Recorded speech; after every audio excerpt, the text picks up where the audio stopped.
Nyakorom Gajwang' okinyi machielo machaka rwakini machiegni chenro mar pok opogore chenro mitayo kod an Sharon Ong'ao.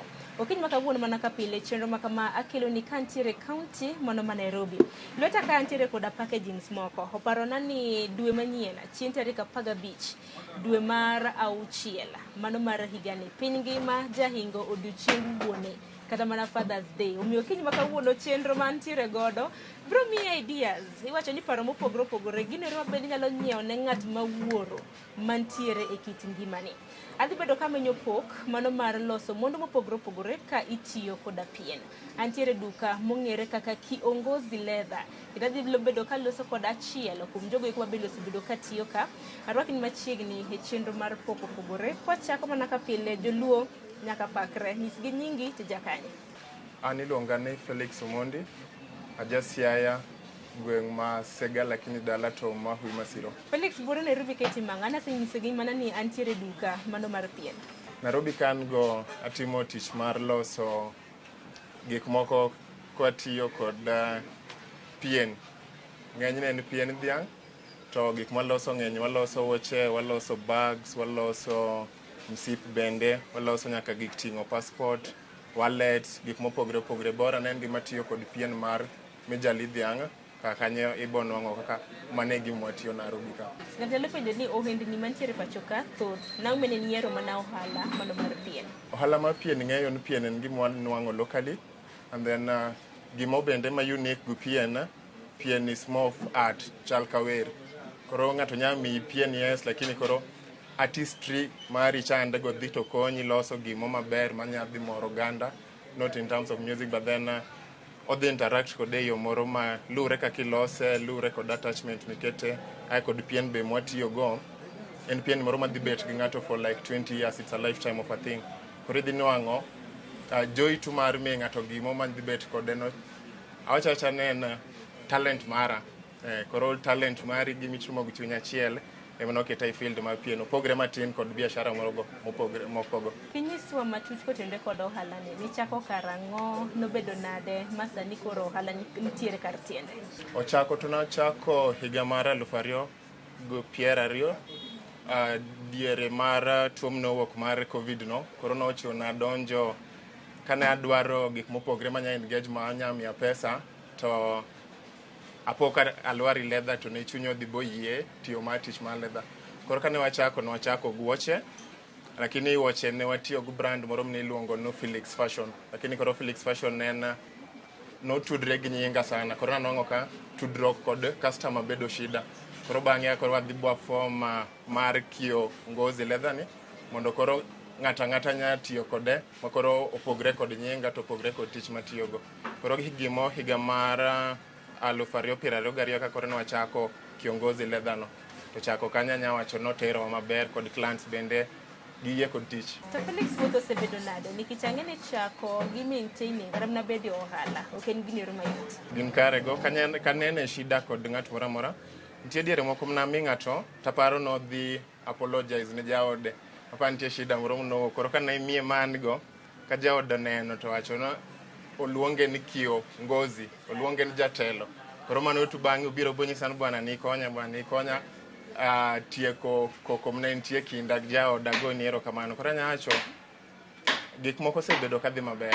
Chako ne wadonji brand no kaka wasudo kode kila kitu ni kare. To Felix, nying duka ni gi products mondo muloso anno konyo ka en Kiongozi. Nying no nuwuok kanye? Nying Kiongozi kane wachako brand ni kana achako biashara mar leather ni natiyo gi nyinga itemo uso lakini koro niwang'o ji connect kod nyingi bedo matek. Koro kana wacho alos gimo ma dhi konyo dhano mopogre kod pien obed nying moro maber ma dhano koneno to nyawacho na an iluonga jatelo, an iluonga ni leader, an iluonga ni Kiongozi. Koro mane kana dhi tabet piny tawacho ni be kaluonga ni Kiongozi bende direct kano nen maber. Koro nakawo nying ariyo, akawo Kio, kasekawo Kio tamedo gungozi, kiriwo ariyogi tinwang'o Kiongozi. Koro kana isetugo gi nying ariyogi ya koro loso nying mar adek no mar Kiongozi. Koro kikawo gimo tinwang'o ka ikawo gima luongi ni jatelo, gima luongi ni leader. Apart from the fact nen itweyo msip lakini koro chuni mondo ibed ka i-act kaka leader, i-act kaka kiongozi. Koro kanyo ema wanwang'e nyingno. Ohala kohala nitiere koda ber gi achiedh nade mage. Mar ni chako kinde thuolo mar higni 5 mosekadho nikech wacho ni chako higa mar 2020. To kata kana gi ber bang'e inyiso achiedh nade. Ber ma biashara ni en mokwongo en gima unique, ok kila ng'ato nyatume. Koro nwang'o kitume kitiyo tich maler to ji dhi yieyi to bende biashara be an yie nikech en gima unique, ok en gima kila ng'ato nyatumo. Ber mar ariyo satisfaction mar ng'ato wuok kanyo to dhi to bang'e goni simo nyisi ni bwana quality mitiyo ni, stitch work mitiyo ni, pien bende mitiyo go, grade ma pien mitiyo go en gima ber. Asante ma ng'ato goni no mopogre gi pesa momi chand gi winjo ka chunyi mora mora kodo. Osemi jomoko opportunity inwang'o ka jok mibiro mutiyo go karachiel no kutieko tich kode so odhiambo goni ni bana erokamano imiya gimo matin mana keti ofuko na. Mano bende osekonyowa ka lure kod wach kiongozi no. Challenges masetemo nwang'o achiel en gano opo ni pien onge. Koro what depend iwach tannery, ka tannery, local tanneries around Wonyo seche moko pien onge chuno koro nyaka anu post production. Seche gonyo bende customer mari dwa dhi abroad ka passport holder ni ng'eny gi joaga kawgi ka gidwa dhi e pinje mamoko. Koro nwang'o ka tannery kocha ka pien onge kelo shida gi customers. Lakini kiloso kod gita oyiya achiel kuom gi mapek en mano. Mar ariyo pien mwatiyo godo ni iluonge na full grain leather. Nwang'o ka beche ni malo matin. Lakini bei mamalo no bende ji mang'eny ok nwang'e, lakini jok ma nwang'o manya afford nwang'o ka gi appreciate mano. Lakini watemo mondo wabed ka wapuonjo ji gimomiyo mango iluongo ni full grain leather, gimomiyo beche ni malo matin. Nikech quality service modhi mien gimo higni 20 plus. Moko dhi gata for a lifetime. The only thing may change maybe the passport itself, lakini the holder ibo dong holder no for a lifetime. In kaka achiel kuom jogo eko ma bende timo ohala e pacho ka, uloso mwandu to bende uuso gi e pacho ka, ma bende gi dho ngere nyalo dendo kaka made in Kenya products. Bende paro ni lwasi mar ohala piny owacho osekete yo makare. Product meko make made in Kenya, challenges minwang'o mokwongo en marketing nyaka itum kiniwuon. Nyaka ing'e tumo that marketing iniwuon kaka ng'ato ming'e tich mitiyo no. Koro inwang'o ka competition igo competitions kampuni madongo go magine giseloso chon. Companies noseloso chon ka gik moko mabedo imported go. Chuni mondo i-compete kod as an individual kaka in iwegi. Koro marketing nyaka itumi won. Aito bende sirkal gumi mondo sirkal o recognize no bwana mati kata chand go tich motich alerwe wakawe mondo wakete iler bende bedo matek. Nyaka ibeda ni tich moro matek ahinya. Aito bende mar adek ji mang'eny kohero tich ma itiyo locally. Gineno tich ma ok mamalo chandge man go pesa ama bende mayot. Koro nwang'o mi mondo ilos gi ng'ato yie mondo beauty karachiel. Owacho no dhi tiyo tij fundi, chal ng'at matiyo tij seremala. Lakini koro jok mong'eyo na at the end of the day gima tin minwang'o ne manya konyowa inwang'o ka gin gi yie. Lakini ng'eny ji gin to gi kaw yo mar nobiro mondo uti kode tij fundi, tije lwedo no. Lakini watemo elimisha gi, watemo dhi kod mos. Pole sana kotenre kod marketing nikech ohala kitimo to iuse ne oganda. Hakeni in mar mondo mi ng'ato kata mna nyako ramga jwang' ng'e ni Felix nitiere kod ohala mano mar pien mong'ere kaka kiongozi. Market yourself nade? Gimwatumo mang'eny sana watiyo kod social media. Mano TikTok, Instagram, Facebook no sana mane mwatiyo go. Koro nwang'o warekod videos kaka watumo tije wagi, the final product mwasetiyo, warekod gi to post gi on social media. Aito language bende mwatiyo godo in language moro ma connect kod jino. Watemo explain maybe the brand who's wangono, the product onyako nyinadi. Koro at most watiyo go social media kwa msani. Aito bende wan kod website bende mwatiyo kod www.kiongozileather.com. But entirely wasebedo kwatiyo kod social media mane manyawacho. To bende ng'eyo mwandu mopogore ni kwa ramga jongo sebedo kaneno mwandu musebedo kuloso. Mar mondo mi ibi koda nengo ni ne ing'iyang'o kapok iyango kata ni ma bro bedo pesa marom kama. Nengo marwa sana en consumption ma material. Gechinwang'o bag kaman go. The material maman go consume opogre gi material mama consume. Kore majorly accessories bende no kaman go tiyo kod accessories mopogre man go to at most accessory motiyo kod den na man go kende. Koro majorly watiyo kod material consumption, ochamo pien marom nade, aito kod accessories ka chumbe mwaketo go en chumbe ma rom nade.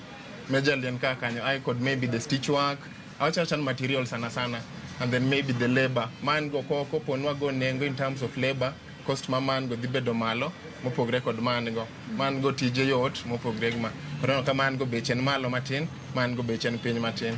Yeah, so entirely I think ena watch production cost and kod otiyo gu pien marom nadi, otiyo kod accessories machamo pesa di. So nengo ringo nade nikech nikoro mga jongo sebedo kaneno wallets, gisebedo ka gineno passport holders, e kinde mamoko msip, nengo ringo nade?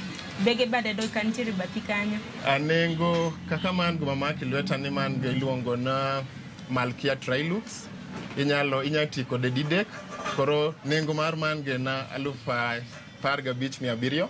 Ten bag inyalo se iti kode didek ro. Kaka sani inyatinye kaka handbag. Ikawe imake kama gimomi iluongo ni Trilux, inyati kode kaka handbag. Ai to bende inyayawe kan kopo nitie gik mang'eny midwa ting'o, kendo gidhi tiyawe kama tinwanga koro kendo olach matin. Ai kendo mopogre gu mano en kod partition ye kan go minyake tigien tinwanga kama go be lining mare en entirely leather. Koro nwanga cost ne bende malo matin. Ai kod ntiere strip mare kan go minyaka tiketo igoki titing'e igoki. Koro man go wachiwo kod nengo mar 15,700 kende. Aito man go chiwo kod nengo mar 2,700. Aito wan kod misibe bende kaka man go wachiwo kod nengo mar korumo koseketne nyaka bakol, man gen nengo mar 3,500 kende. Packaging be omi packaging maber, koro nwaka packaging bende omedo nengo matin, lakini at the end of the day wa consider ga mondo nengo marwa orom mwananchi kwa kawaida. Nikech tich watiyo gi lwedo, onge machine watiyo go maduong'. At the end of the day watemo ga mondo kwa go nengo obed gi manyaromo mwananchi wa kawaida, kiko bed nwaketo nengo mala ahinya ma kila ng'ato dak nwang'. To piem di wach nang'o nikech ang'e ni buore Nairobi ka okin kindi ma samoro iloso mwandu miloso koda pien. Competition chal nade? Piem woko notek kanatiyo kod nyinga mar Felix Fashion cha. Ino kane donje siro ne tek matin kech ji mang'eny ok relate. Lakini kaka nwadhi bwa donjo kod nying ma ji mang'eny dwaro, nying maloso iwi customer to kiwi ng'amolose, kane wadonjo kod mar kio ngozi leather no, ji mang'eny no dhi ba o relate kode. Koro okanya wacho na namba chiela, lakini watemo bwa medre, watemo bwa improve matin. Koro PM to ntie, lakini watemo, anya wacho no watemo, akawan marach dawe. To bende piny Kenya ka, ang'e ni nitiere mwandu mathoth mawuok oko, mantiere chiegni mopogore opogore. To mwandu mawuok oko go samoro no kaningo gi samoro gonyore. Lakini mano to chiegni nade maketho ni chiro kaka uloso mwandu gu e pacho kae? Wacho ketho siro, ing'en mwandu mawuok oko, ng'en gi gin gik molos in bulk. Gitiyo gi machine to los gi be in bulk. Inwang' ka ng'ato kokelo gi to bo kelo gi in terms of tons, koro kelo gi mang'eny. Koro inwang' ka nengo no ni piny, but then kopo ni ng'ato ong'eyo quality mar gimodwa nyiewo, nengo mar man go ingawa jen malo matin, lakini service ma man go dhi miyo opogre kod items mobedo imported. Koro nyanwang'o ka nengo gi ni piny, but then in terms of service dweche adek tidoki siro, dweche ariyo tidoki siro, lakini marwa to dhi to mi higni 20 kapod itiyo kode. And then the more mitiyo kode, lure kod type ma pien mitiyo go. Kaka maro ni idhongere iluongen full grain leather. Full grain leather kitiyo go, the more you use it, the more mobedo attractive. En gima age kaka wine, lakini koro kinwang'o gik ma ogolu woko go, en ga gimitiyo go dweche adek tidoki siro nikech oyech ama koko yech to dhi ochot.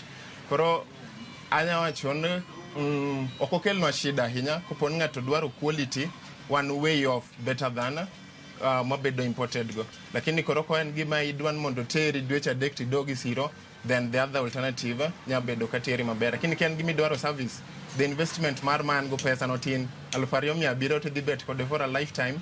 I personally me I would choose this one mopogre kod moro ma the other leather chande menga synthetic, ken processed, okowoki dhiang', okowoki neni animal, ena gik molos kod chemicals. Koro moro cha dhiech ahinya, odhiech mapiyo, lakini man go to this serve for a long time. Koro ken competition ahinya dawe. We don't even consider it as a competition. Manaka ise wacho motelo ni pien dak kuom kinde malach. Kapo nono ni nyikwa Ramgajwang' okinyi makawuono onyiewo mwandu magi. Maintaining leather mar mondo mi ng'ato rit pien.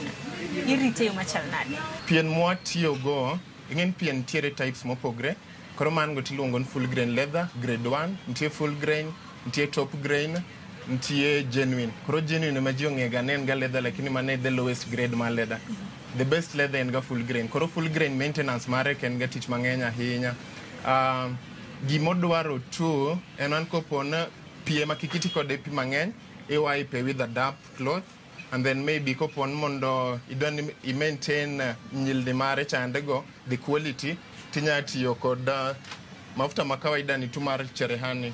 Kede tiwiche, iwire mos, kisewire mos to bodhi, to dong kapod en kare. Lakini full grain leather, the more you use it, the more it becomes better. Nkech ntie interaction kaka mango, kantie purchase moko mopogre, mafuta ma ilweti chandgo seche mimake chandgo ka mafuta no odhi to maintain. Koro maintenance mar mango beche tin maintenance mar piny mopogre kod moko kandego manyaka igo range nyaka iti kode kama koro mano bende dhi to medo bei mare. To bende aneno ka biashara ni bende nitiyo godo kaka thuolo mano mar yawo tije nikech aneno ka okin kendi ma intiere utiyo koda ji mopogore opogore. Nyiso kotene kod gima nya wacho rowere mokwongo en wayaw pacho kik wabed nwaling kod gik nwanwang'o. Gik mane jonyuol otiyogo nya bedo ni sani wan kwatiyo kodo to kan miwa gima wadwaro. Challenges ne gi experience opogre kod mwanwang'o sani. Koro kopo ni nwang'o talanta kaka mara man go nene mae ma Nyasaye omiya, ber ka imi teko ni duto tiye kod chuny achiel nikech ok ng'eyo gima kiny nyalo wacho. Kaka wan kane wachako ne kang'eyo ni nyachopo level makoro joramogi nyawuothona gibiro mondo gineno tich matiyo, lakini en kwachiewo odiechieng' kodiechieng' kichiewo tiwacho ni kawuono natumi ang'o maber manya konyo society, kawuono natumi maber manya konyo anyuola. To kisebedo ni timo gimo makonyo anyuola, definitely anyuola no bo dwari kawacho na yuma gijago kodo erokamano en kaka koro kawuono joramogi ero biro na. Koro kintie gimo minya tumo anything, chiw chunyi achiel, kik itume gi any doubt, tume gi chuny achiel king'eyo ni kiny Nyasaye ong'eyo ma kiny no ketie. Kaka ani sector mar branding and then communicating branding. Koro mane ma chunya ntiere ahinya, ae kod bende nyiso the whole team, noripo bed nwatimo kama, oripo bed nwatimo kama, oripo bed nwatimo kama. Kopo ni en gimo minya tumo, achiel no, make gi chunya achiel titima maber. Kisetume maber, ng'ato dhi neni ma bende ong'eyo gimo mopogre kod gimitimo no, to bende odhi kelo mar achiel cha ama ariyo motumo gi chunya achiel cha. Ae to kodhi bu makre kanyakla, unwang' kotumo gimo maduong' madhi konyo society, dhi konyo uduto ji mang'eny. Lakini kopo ni dhi building achiel mari no mo kinyiso ng'ato, tinwang'o koro ng'at mnendo ng'eyo gimo chandego, obendo konwang' avenue mar tumo gire chandego. Koro achiel ming'eyo no, tume gi chuny achiel. King'eyo nitie ng'at moro madhi neno, moro mikiacha, an okel mano turiwre kanyakla, tugolo gimo maber manya konyo the society at large. Nyako Ramgajwang' mana ka pile chenro mar poko pogore ka pok watieko. Nikech en poko mopogore mar mondo mine kaka mwandu mopogore opogore iloso. Gisani Felix, adwaro mar mondo mikaw thuolo ni mondo nyis Nyako Ramgajwang' kaka iloso mwandu mopogore opogore koda pien. Koro kuom kawuono gima wadwa loso iluongo na passport holder. Passport holder en gima ikete passport mari, iketo documents meki. Kopo ni in gi cards bende kidhi wuotho seche midhi idho ndege, iketo cards meki kan go, iketo documents mari kan go, ai passport itself tikaw tiketo ka. Koro kuom kawuono wadwa mondo walos gima ting'o ni passport mari seche midhi idho ndege cha. Koro gimoripo beda, gimwachako go the main thing, watiyo gu pien, koro ripo bed wan gu pien. Warango pien marwa, quality mare chal nadi mondi, nikech pien mora mora dakika ka pien mora mora niketo na item miloso, lure kod part ma pien bende mitiyo go, kod the flow mar grain mare. Koro kuom kawuono, kaka wadwa loso ma, pien oripo bed wan kodo ready. Thenge gi pien accessories, kaka man go accessory motiyo kodena, wadwan mondo bed notiyo oting'o flag marwa maber, flag dino bende ber, kin kodo thenge kanyo. Kwadwa chako, gimoro po bed wan kodo, gini daki ng'ada ni ikaw pala ting'ado pien. Ber ka in kod gima luwo laindi ni madhi mim choro maber, dhi mi kan go be king'ado to dhi wok ma straight. Koro mi mondo mano wuog, nyaka walos ne pattern, lure kod sections meke mopogre. Koro kaka man go, en pattern mar the main outer cover, ineno koduong', or po ben gibedo kagirom karachiel kamano. Koro loso pattern nyaka los pattern to bende nyaka wuog gimo ma straight maber kaka man go be straight. Koro man gen pattern ma the main part madhi ng'ado seche mikao tikao matiketi pien ting'ade pien. Koro mano mar the main ai man gen mar side moroni the inner slot man go to bende the same size iti kode kokoni. Koro no kaka an go ka ma ieni ok ma oko gidawe ma ieni nyaka gibed ni rom. And then another pattern bende mwatiyo kodo mogik en man. Koro man gen mar shaping the third part matingo cards mekigo. Kisebedo go patterns go bineno ka gitiyo maler nyaka idhi bi test gimonde gimo kaka latas kapok ichoro gi pien. Koro ni kao pattern no wati kod man go ikete pien kama ai tichore kisechore kisedhi bi choro gi maber gi duto adek duto kisedhi bi choro gi tika itiyo god man gen pala kod rula mari ai tiluok manende idhi bi choro chandgo ting'ado kadwa ng'ado man go be ai to koni be idhi ting'ado lure kod pattern manende itiyo go pattern nyaka bed kiseng'ado gi pieces midhi bedo kodo koro kaka kuom sani idhi tibedo kod man go man gen wuok kod pattern ma the main ai man go dhi kirango odhi bedo marom kod ma ai mar adek the third part odhi bedo man go kiseng'ado gi be gibedo koro pien magi kao tiketo thenge nikech mano ok en man ge miloso man ge na mondo omi direction ke ng'ad pien marach ikao gi keto gi thenge tibedo kod pieces meki mar loso passport. Koro kisekao pieces gi the next thing en koro dhi iriwo gi karachiel kod twango gi karachiel kod cherehan. Koro kuom sani mana anaket thenge mondo ibed gma sawa. Koro ikao pien adek go nyaka irang kapon gi mach gibedo karachiel aito ikao tikete cheran titwang'e maber. Kisetwang'e maber kochiegni tieko modong maluwe koro dhi bedo keto the accessory which is needed. In our case accessory maro nenden ma koro idhi golo flag maro maber ma Kenya. Igolo flag maro maber no to nitie kaka itiyo kode nitie kaka gam ikete aiti atache kanyo. Kise atache kanyo the last part en koro keto brand ni koro idhi kao pien no kaka iseng'ade bitwang'e maber baka koro omakre maber lebo mar kiongozi no nyaka iter ng'ato ka lebo no nitie. Koro the next step en kao kosetwang'e tikawe titere kaka an go machine mar branding. Koro branding igoye kaka idhi tidiye kod masin itiyo gi stima aito nitie mchongo mwatiyo kod mchongo magolo kiongozi no idhi tidiyo ipien. Kose diye pien maber imiye thuolo maber mondo mach omak pien maber. Kose imiye thuolo kineno the final thing the final gima koro wadhi to waloso nwang'o kakio the brand the kiongozi brand odhi bonwang'e omake maber. Bang' mano koro gimodong' en timo finishing furnishing ai kod tumo ne packaging lure kod customization labda bende customer wacho ni mondo ndike nyinge ama ochor gimo. Koro mano be wadhi ga twachoro ne gimo ama wanyandiko ne nyinge labda wacho no dwan mondo oluonge ni kiongozi Okech. Koro wadhi to wateri machine ni town to wanga itumo ne that customization kiongozi Okech aito bang' mano beda nwatieko labda kore na iweye gutomo ne packaging maber gikete box kod details mek ng'ama kawe to chopo ne kuma dhiye. Felix kotieko ne nyikwara Mgajwang' mabende osebedo kanino mwandu mopogore gisebedo kendo giwinjo sigandi gi tich mitimo. To ning'isi gi ni location ni kanye nikech ana nyiso gi mana ni wantiere Buore Nairobi. Inyalo mana kao thuolo mar nyiso gi ni Kiongozi Leather ni kanye. Dukwa kidwa nyiewo gikwa inyalo nwang'o e social media Kiongozi Leather Kiongozi Leather mano TikTok, Instagram kod Twitter Kiongozi Leather. And then kopo ni dwa biri duka wa Nairobi ichuny Nairobi street mar Moi Avenue building iluongo ni Midho Business Center. Third floor shop number T45 kanye makoribo no anka mwandu antiere kopo ni dwan mondibi ine gimwatiyo kod gik mabe wasetieko Midho Business Center third floor shop number T45 ama benya gonwa sim namba ina 0742507786 Koro yore joduti nyatiyo mondi nwang'wago jok mandalo wa oro bage be nitie moko mwa oro bende woko ma Kenya osebedo kwa oro items mekwa woko ma Kenya kwatiyo kod DHL Ai to kopo nini dala kaka Migori, Siaya, Johoma Bay. Auro ni parcels chopo ni acho paka amra mora minti akocho no mondi bidu kadawe. I engage on WhatsApp jiswagi midwaro and then one negotiate bay aka transportation to akole ni akela kamra mora mintiere. Okocho no nyakibi na Nairobi dawe. Felix Aguni erokamano ahinya kuom nyiso kit pok mabende timo okinyi ma kawuono. Erokamano ahinya sha. Mana kumanya kwa mgajwang mano na Felix Omondi Jal mabende osebedo kaloso mondo mopogore opogore kotiyo koda pien chakre higa mar 2020. Oseyiso mathoth kotendre kod ohala mare, nengo mare, social media, mbui kama bende oyudore. Bende motelo ne mano ang'ene kinde mabende wabiro bedo kwa hingo nyasi mano mar Father's Day chieng' tarik 15 dwe mar 6 mano dwe manyien.